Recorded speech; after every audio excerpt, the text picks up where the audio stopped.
Hello friends, வாங்க. நான் இன்றைக்கி வந்து கருவாடு தொக்கு செய்ய பாருங்க. அதுக்கு தேவையான பொருளெல்லாம் எடுத்து வச்சுருக்கேன். எண்ணெய் எடுத்து வச்சுக்கோங்க, நல்லெண்ணெய், கடுகு, மஞ்சத்தூள், குழம்பு மிளகாத்தூள், வரமிளகாத்தூள், வெந்தயப்பொடி, மலை வெங்காயம், பெரிய வெங்காயம் கட் பண்ணி வச்சுருக்குறேங்க, கருவேப்பிலை, தக்காளி வந்து 4 தக்காளி வந்து கட் பண்ணி வச்சுக்கிறேன் பழுத்த பழமாக, புளி வந்து ஒரு நெல்லிக்காய் சைஸில் கொஞ்சோண்டு ஊற வச்சு எடுத்து வச்சுருக்குறேங்க, கருவாடு எல்லாம் கழுவி எடுத்து வச்சுருக்கிறேன். இதுக்கு தேவையான பொருளெல்லாம் இதுங்க. சரி வாங்க வீடியோக்குள்ளே போகலாம். நம்ம எப்படி செய்யறதுன்னு பார்க்கலாம். எண்ணெய் ஊற்றுறேங்க.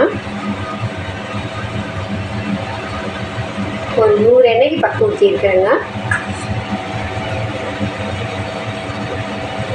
எண்ணெய் காய்க்குங்க. எண்ணெய் காய்ஞ்சிச்சுன்னா கடுகு, கருவேப்பிலை இதெல்லாம் ஒன்றா போடலாம். எண்ணெய் காய்ஞ்சிச்சுங்க. கடுகு உளுந்து பருப்பு போடுறேன். கடுகு பொரிஞ்சிடுச்சுன்னா வெங்காயம் வந்து மலை வெங்காயம் கட் பண்ணி வச்சுட்டு அதை போடுறேன். கருவேப்பிலை போடுறேங்க.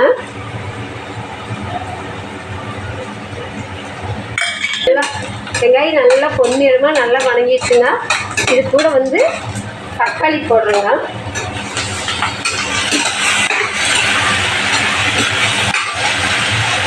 தக்காளி நல்லா வணங்கணும். இது கூட கொஞ்சம் உப்பு போட்டுக்கிறேங்க. சால்ட்டு கொஞ்சம் போட்டுக்கலாம். தக்காளிக்கு உப்பு போட்டோம்னா நல்லா வணங்கிடுங்க.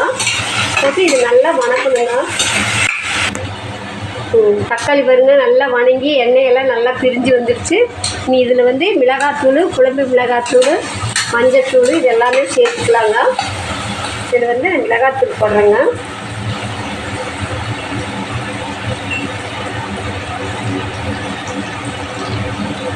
ஒரு ஸ்பூன் போட்டேங்க. குழம்பு மிளகாத்தூள் 2 ஸ்பூன் போடலாம் போட்டேங்க. மஞ்சத்தூள் கொஞ்சம் போட்டுக்கலாம், அதுவும் போட்டேங்க. இதெல்லாம் நல்லா கலாய் வச்சுட்டு இது கூட நல்லா வணங்கினதுக்கு அப்புறமா புளி கரைச்சிக்கலாங்க. நல்லா வணங்கிடுச்சுங்க. மிளகாய் தூள் போட்டு நல்லா வணங்கிடுச்சு. நீ இதில் வந்துங்க கொஞ்சமாக புளி கரைச்சி ஊற்றுறேங்க. பாருங்கள்.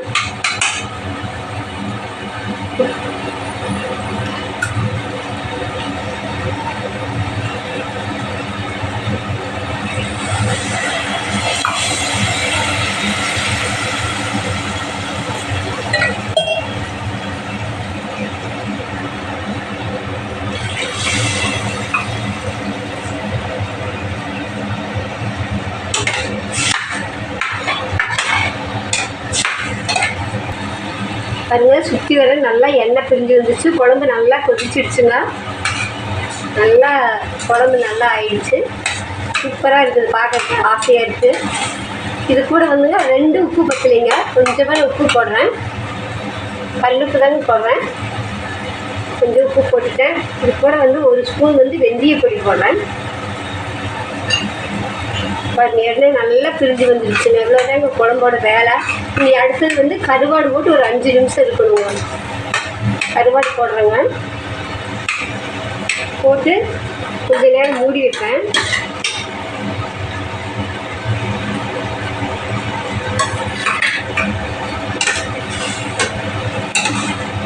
பாருங்க, நல்லா எண்ணெய் பிரிஞ்சு நல்லா கெட்டியாக வந்துடுச்சு. நீ இது சுடு சாதத்தில் வச்சு சாப்பிட வேண்டியது தான். அருமையாக இருக்குங்க. குழம்பு மணமாக இருக்குது. சுடு சாதத்துக்கு அருமையாக இருக்குங்க. நீ அடுத்தது இதில் மல்லித்தூள் போடுற மேலால்.